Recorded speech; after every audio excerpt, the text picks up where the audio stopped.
that were able to join the webinar, the VacCAP webinar. So today we will have Hector Lopez-Moreno, PhD student with Yuan Zalab at UW-Madison. And Hector will talk about the first genetic study on texture in cranberry. We'll take question at the end of the webinar. And with that, Hector, you can start your presentation. Thank you. Okay. Hi, everyone. Thank you for joining for this webinar. And thank you, Dr. Massimo, for the kind introduction. Today, I'm going to show you part of the research that we have been doing for cranberry fruit quality. So today's presentation title is Unlocking the Genetics of Cranberry Fruit Texture. I'm going to start with a little bit of background. Cranberry is a native North America crop that is popular because of the nutraceutical potentials, and is an important crop for the United States and Canada that together produce around 60% of the total production in the world. We can say that cranberry is a highly industrial crop because around 95 to 97% of the total production is destined for the processing industry. Traditionally, cranberry juice has been the most popular product. However, because of the low prices, the industry is looking to diversify the production. In this context, sweetened and dry cranberries, or SDC, has emerged as a new flagship product, and the industry is interested to increase its production due to its high profitability. However, the main constraints is the strict fruit quality requirements, particularly fleshiness and higher firmness levels, which are traits that have not been considered in breeding programs so far. In 2018, part of the VacCAP team conducted a study in order to know what should be considered as a trait priority in the breeding programs to develop the new cranberry varieties. And the author conducted surveys in different cranberry stakeholder meetings across the US and Canada that include the response from more than 500 people involved in the cranberry community, including growers, nurseries, processors, and breeders. And in summary, the result shows that firmness and texture was a top priority trait, followed by fruit size and anthocyanin content. In particular, fruit texture firmness was considered as a very important characteristics because it is relevant for the production of SDCs. Most of the cranberry cultivars currently in use don't fully meet the industry requirements. And two of the main limitations slowing progress in breeding and research focus on fruit texture are the lack of a standardized method to evaluate fruit texture and the limited understanding of the genetic basis of this trait. That is knowledge that could greatly benefit breeding programs. Before we go further, I would like to give you a brief overview of what is texture. Texture is considered as a complex trait that is perceived through physical and mechanical properties that include characteristics such as firmness, elasticity, gumminess, among others. And these properties in turn arise from the combined effects or other fruit attributes, including morphology that is related with the fruit size and shape, or anatomy that has to do with tissues and cells, physiology related with the metabolism, and the composition of the fruits in terms of mineral and metabolites. In the end, all these attributes have a genetic basis that are, for example, the genes and the possible interactions.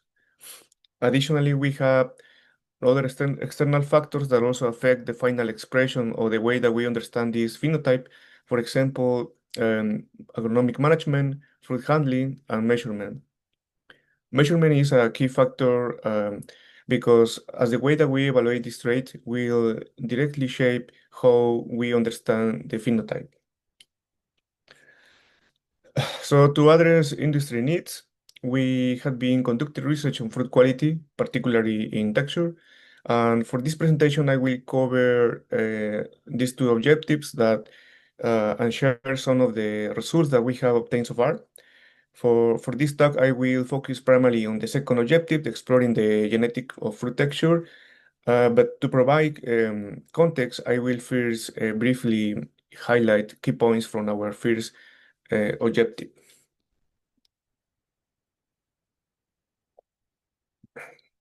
Our first objective was to establish a reliable method for measuring cranberry fruit firmness. And for this objective, we have a couple of publications, and I will briefly describe some of the most relevant results. The first publication for this objective was titled A Survey of Key Method, Trait, Parameter, and Conditions for Measuring Texture in Cranberry. And the idea for this study was that, according to previous report in different species, there are several factors that affect the effectiveness of texture assessment and that have to be taken into account when developing a standard methodology. So in this study, we cover most of the factors that can affect the effectiveness of these evaluations in order to develop the methodology for cranberry. Here is a summary of the resources and tests that we included in this first publication. In this study, we include 5 different methods that were evaluated with a total of 47 traits. These methods included double compression, single compression, and puncture, blade, and cranberry cell. These methods were tested considering cultivars that span the full firmness spectrum of cranberry to ensure good representation. In total, we conducted 7 different tests related to factors that can affect texture evaluation. For example, we determined the optimal sample size for all the methods that we were working with. We also analyzed the correlation between the fruit size and firmness. We also analyzed the effect of the storage time, and we also studied the effect of the fruit temperature in texture assessment. In order to summarize the results from these first publications, here we have some of the 5 main considerations for that study. First is that we determined that for all the methods that we were working with, 30 fruits is the optimal sample size for all the options. We also observed that the reduction in firmness during storage is genotype dependent. That is, for some genotypes, the decrease in firmness is more linear, but for others, it have more fluctuations, which is important to keep in mind when working with different genotypes, as we have to consider those variations. We also observed that during the first month, we lose around 10% of the total firmness.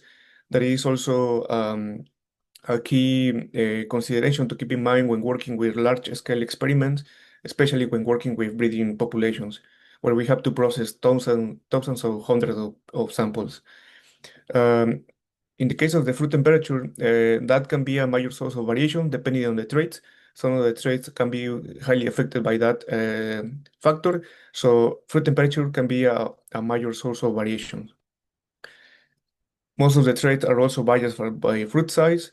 That is something to keep in mind because some of the traits can be more objective bias, more objective means to evaluate texture.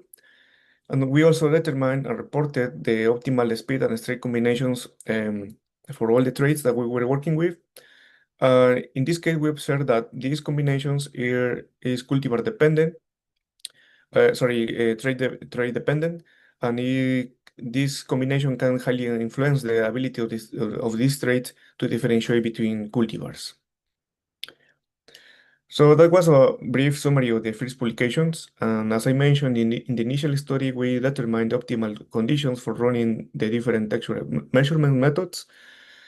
And based on those findings, in this second study, we focus on comparing the different methods and traits in order to select the best options for our standard cranberry texture evaluation methodology. And the title for our second publications was Multiparametric Cranberry Fruit Textural Trait Development for Harvest and Post-Harvest Evaluation in Representative Cultivars.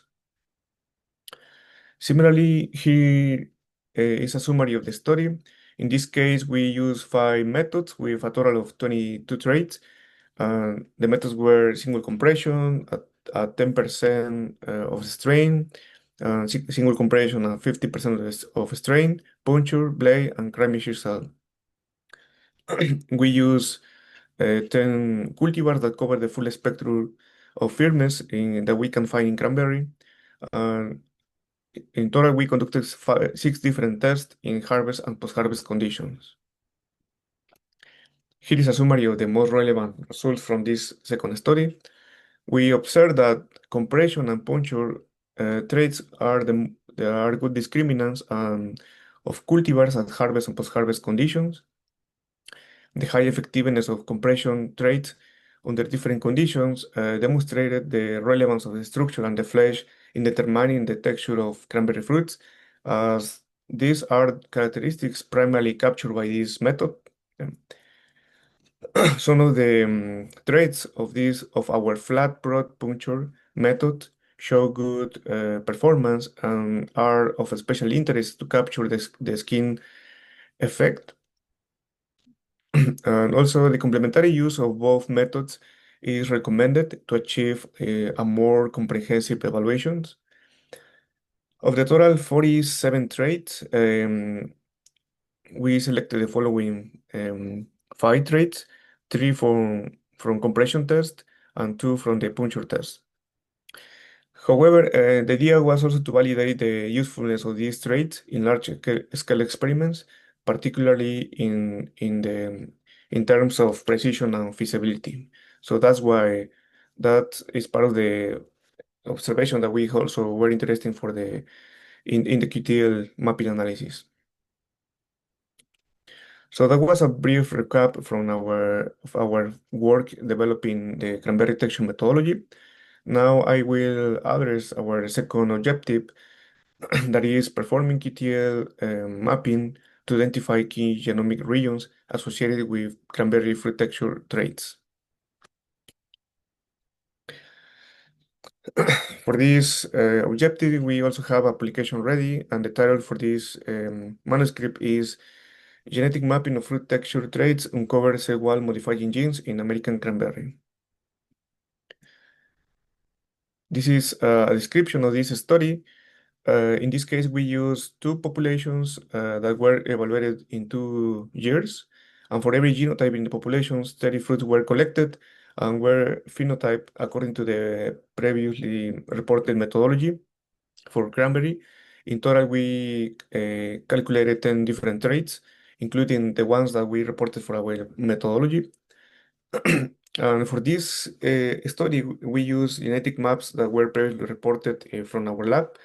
And for the QTL analysis, I use the QTL package and run the analysis with the statewide function.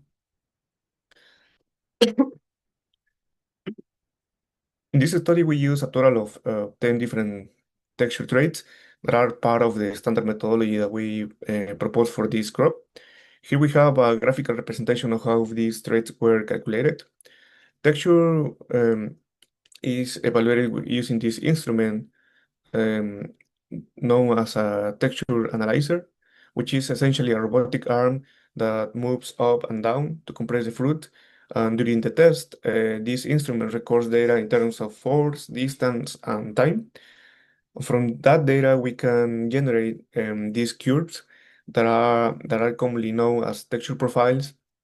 For example, here we have force versus time, force versus distance. And from And we can use this curve to calculate different parameters. For example, the peak of the curve, the slope of the curve, and the area under the curve. And those measurements are related or represent different texture attributes.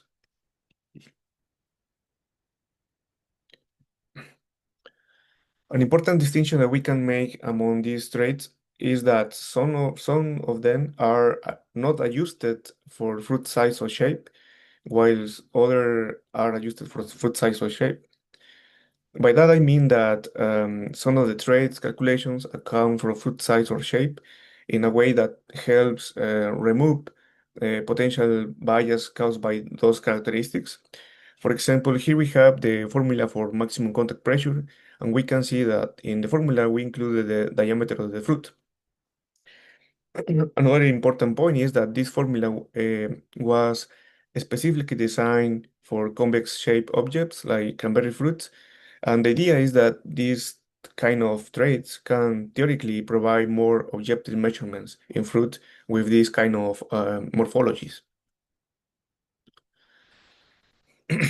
To explore the phenotypic data and showing here a principal component analysis that includes the data from the two populations and evaluated during the 2 years. And as you can see, using this trait allow us to capture a high proportion of the total variations, around 90%, with just the first two principal components, which highlights the effectiveness of these measurements. One point that I would like to emphasize is that the population used in this study were originally developed for selection focused on yield and color, but even though that some of the parents were not highly contrasting in terms of texture, we still observe transgressive segregation for all of our texture traits. We think that that is explained mainly because of the high heterozygosity that we can observe in cranberry, which can uncover broad phenotypic variation. Uh, our phenotypic data were analyzed using a mixed model approach, and based on that, we calculated genomic heritabilities.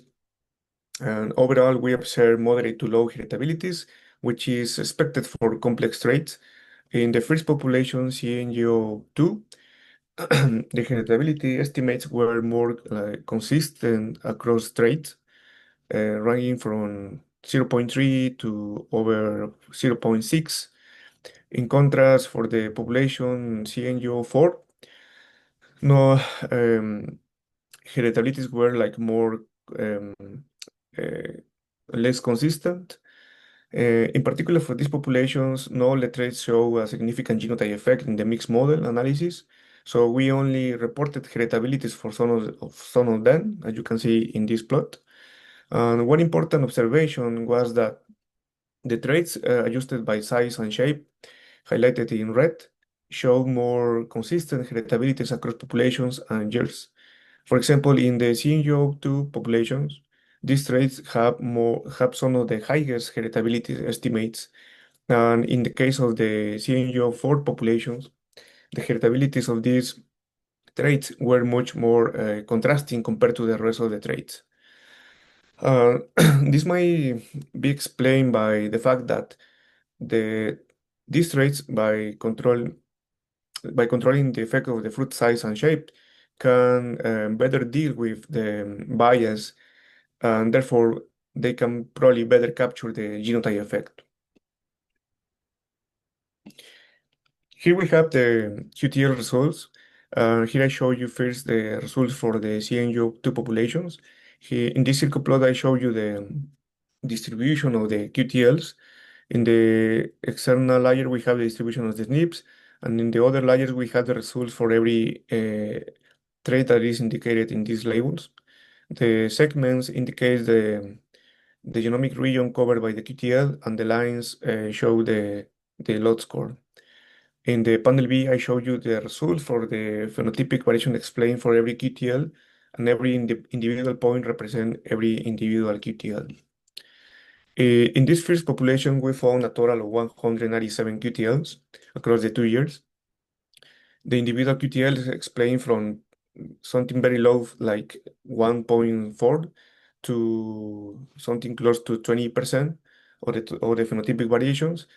By using a threshold of 10% of the phenotypic variation explained, we found a total of 35 major QTLs in this first population. Here we have a similar result from the second populations. We also have the circle plot and the same illustration for the phenotypic variation explained results. For this population, we found a total of 88 QTLs across the 2 years. In this case, the individual QTLs explained from 0.9 to 14.6%. In this case, also by using a threshold of 10%, we found a total of 12 major QTLs. Then, in order to determine the most robust regions, we determine what is called stable QTLs, that are basically those QTLs that were present in the same region across the 2 years. In this case, I show the results also in a circle plot. We can see that the results for every population and every year are indicated in colors, and the color intensity represent the phenotypic variation explained by that individual QTL that are indicated by the rectangles or the segments. For the first population, we found a total of 52 stable QTLs, and those QTLs explained from 3.2% to close to 20%, with an average of 8.4%. For the second population, we only identified 12 stable QTLs, and they explain from 0.9 to 14.5%, with an average of 6.4%. Then, as we can see in this plot, most of the QTLs are shared by even across the traits. So in order to try to combine the potential redundant information, we decided to define what is called unique QTLs. There are basically stable QTLs that are also shared across traits. In this case, I tried to highlight the location of those unique UTLs, but we'll be using these arrows of different colors indicating the populations. For the fifth population, we identified 10 unique QTLs, and those QTLs explain from 5 to 5.8% to 30.5%, with a cumulative variation explained of 83%. For the second population, we found only 4 unique UTLs that explain from 3.1 to 10.5%, with a cumulative variation of 25%. Then we use these genomic regions that corresponds to the unique UTLs in order to look for candidate genes. And here I show you the results for the candidate genes that we found. In order to identify the potential candidate genes, what we did is that we look in the genomic intervals that corresponds to the unique QTLs. We extracted the candidate genes, we observed the annotations for that genes. We also explored the Go terms of those genes in order to know what are the potential functions of those particular genes. And additionally, we also checked the literature in order to know if those genes were previously reported in other species and the role that they play in fruit softening or fruit texture. So in this table, I summarize the results. We found genes that are related with pectins, for example, pectin esterase, polydehydrogenase, and also we identify genes related with cellulose and hemicellulose. For example, cellulose synthase interactive and expansion genes that are popular genes for this kind of traits. And other traits that are, for example, calcium-dependent kinase. Something that I would like to highlight is that these genes are primarily acting in the primary cell wall, that is the matrix that is composed of pectin, hemicellulose, and cellulose. And according to most of the reports in different species, that is the location of most of the genes that explain variation in fruit texture or firmness or softening. So just to summarize the results from that study, uh, we observed that the texture traits exhibited similar phenotypic patterns with transgressive segregations and strong positive correlations. The fruit size and shape can significantly influence the texture measurements for some traits. And in order to try to highlight some of the more relevant traits, we recommend the traits that are called maximum contact pressure. That particular trait is interesting because that is adjusted by size and shape of the fruits, but also we recommend use the maximum H1, that is maximum force, that is usually known as firmness. And the reason why I recommend that trait is because most of the study that is focused on texture use that trait. So by using that trait, we will be able to compare different results from different crops or research groups. Our genetic mapping analysis revealed the polygenic architecture and identified the stable loci that are also consistent across traits. And those loci were located in the chromosomes 1, 2, 3, 4, 5, 8, 9, and 12. And those regions explain on average from 5.8 to 13.6 of the phenotypic variation in the first population. In the second population, they explain from 3.2 to 10.6%. As I mentioned, the candidate genes within these regions highlight the role of the cell wall dynamics in texture variation. For future direction, we have that incorporating the detected polymorphisms into genotypic platforms will enhance the genomic-assisted breeding strategies. And also, we think that future studies integrating multiomics data will help validate candidate genes, and potentially identify additional genes that are relevant for these traits of interest. Thank you.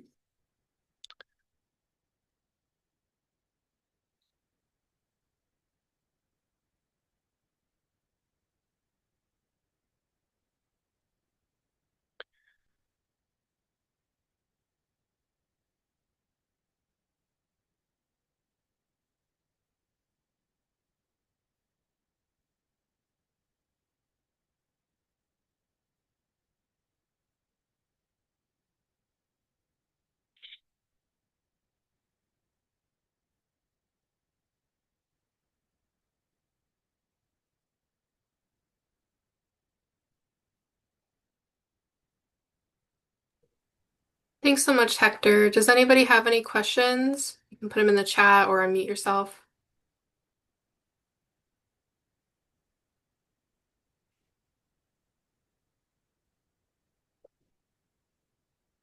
Hector, yeah, thank you. If anybody has questions, you can unmute yourself.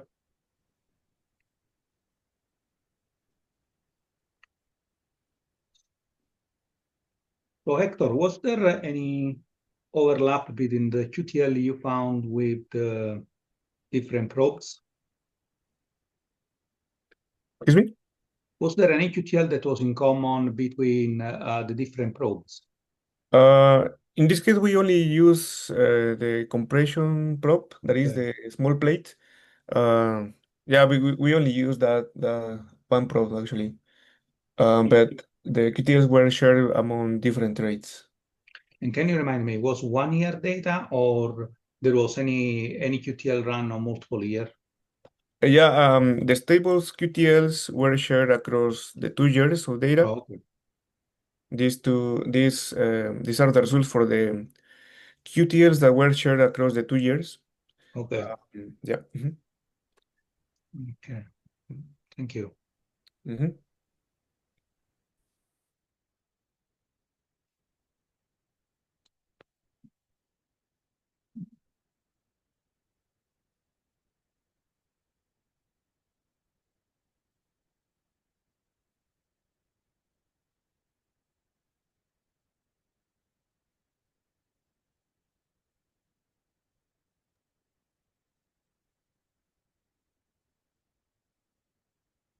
Well, if there's no other questions, just a reminder that the recording of this webinar will be available on our YouTube channel. The link is in the chat. And as Michael said, please be sure to respond to the short survey that will land in your email inbox pretty soon. Thanks again, Hector. Yeah, welcome.